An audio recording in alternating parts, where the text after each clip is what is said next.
বটতলায় ড্রেনের কাজ নিয়ে অভিযোগ খতিয়ে দেখলেন মেয়র। আগরতলা শহরের বিভিন্ন জায়গায় চলছে কভার ড্রেন নির্মাণের কাজ। এর মধ্যে বটতলা বাজার থেকে দশমী ঘাট পর্যন্ত রাস্তার পাশেও কভার ড্রেন নির্মাণের কাজ হচ্ছে, কিন্তু সেই নির্মাণ কাজ নিয়ে কিছু এলাকাবাসী অভিযোগ তোলেন। জায়গা নির্ধারণ ঠিকভাবে হয়নি বলে অভিযোগ তোলেন তারা। তাই শুক্রবার পুর নিগমের মেয়র দীপক মজুমদার সংশ্লিষ্ট এলাকা পরিদর্শনে যান। সঙ্গে ছিলেন এলাকার কর্পোরেটর তুষারকান্তি ভট্টাচার্য, জাহ্নবী দাস সহ সংশ্লিষ্ট দপ্তরের বাস্তুকার ও আধিকারিকরা। ড্রেনের কাজ ঠিকভাবে হচ্ছে কিনা তা খতিয়ে দেখেন মেয়র। কথা বলেন এলাকাবাসী সহ কাজের দায়িত্বপ্রাপ্ত ঠিকাদার ও আধিকারিকদের সঙ্গে। তারপর মেয়র জানান, কাজ ঠিকভাবেই হচ্ছে, নিয়ম মেনেই কাজ এগোচ্ছে, দিন রাত কাজ হচ্ছে। স্মার্ট সিটি প্রকল্পে এই সমস্ত কাজ হচ্ছে বলে জানান তিনি। উন্নয়নমূলক কাজের জন্য ও রাস্তা যানজট মুক্ত রাখতে প্রায় ১.৫ বছর আগে এখানকার ১৮ জন ব্যবসায়ীকে উচ্ছেদ করা হয়েছিল। তাদের পুনর্বাসনের ব্যবস্থা করা হবে বলে জানান মেয়র দীপক মজুমদার। আমাদের বটতলা শিববাড়ি টু দশমী ঘাট দো সাইডে কভার ড্রেনের কাজ শুরু হয়েছে। এখানে কিছু কিছু লোক অভিযোগ করেছিল আমাদের কর্পোরেটরের মাধ্যমে। এখানে আমাদের এমএসি মেম্বার তুষারকান্তি ভট্টাচার্য আছেন, আমাদের এই এলাকার যিনি কর্পোরেটর জাহ্নবী দাস চৌধুরী সহ উত্তর বিভাগের এক্সিকিউটিভ ইঞ্জিনিয়ার, স্প্রিং ইঞ্জিনিয়ার, আমাদের দপ্তরের সুপার ইঞ্জিনিয়ার সহ সমস্ত টেকনিক্যাল পার্সনকে আমরা নিয়ে এসেছি। কিছু লোকের অভিযোগ ছিল যে যে কাজটা করা হচ্ছে সেটা সঠিকভাবে স্পেসিফিকেশন হচ্ছে না।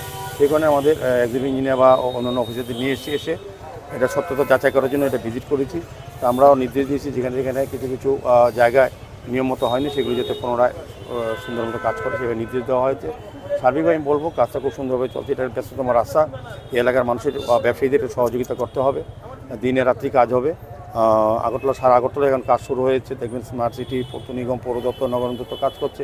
শহরবাসী শহরের সুস্থ নাগরিক পরিষেবা প্রদানের ক্ষেত্রে আমাদের সরকার বদ্ধপরিকর। আমাদের রাজ্যের মাননীয় মুখ্যমন্ত্রী প্রফেসর ডক্টর মানিক সাহা নেতৃত্বে সরকারও কাজ করছেন।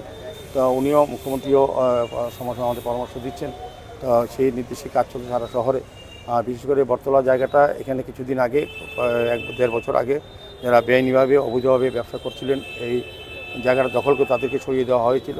তো তাদেরকে আমরা বলেছিলাম যে আমাদের সরকার মানবিক দৃষ্টিভঙ্গিতে আমাদের সরকার চালানো হয়, সেক্ষেত্রে আমরা পরবর্তী সময় তাদের পুনর্বাসনের ব্যবস্থা করার সিদ্ধান্ত নিয়েছি। সেই মোতাবেক আমরা এখানে কাজ শুরু করবো। ১৮ জন যারা ব্যবসায়ীকে তৎসময়ে প্রয়োজনের জন্য বা তারা বেআইনিভাবে দখলদার ছিলেন, যানজট হচ্ছিল, মানুষের স্বাভাবিক জীবন চলাচল বন্ধ ছিল, তাদেরকে সরিয়ে দেওয়া হয়েছিল। এখন বিকল্প ব্যবস্থাও তাদেরকে একটা মাপে তাদেরকে বসানো জায়গা করে তারা যাতে জীবন জীবিকা নির্বাহ করতে পারে ব্যবসার মাধ্যমে, সেদিকে রেখে আমাদের মানবিক দৃষ্টিভঙ্গি থেকে আমাদের সরকার এবং কোনো নিগমের কাজগুলি করছে। তো আজকের এটা ভিজিট করেছি, এটা নির্দিষ্ট হয়েছে, এর মধ্যে কাজ অলরেডি শুরু হয়ে গেছে।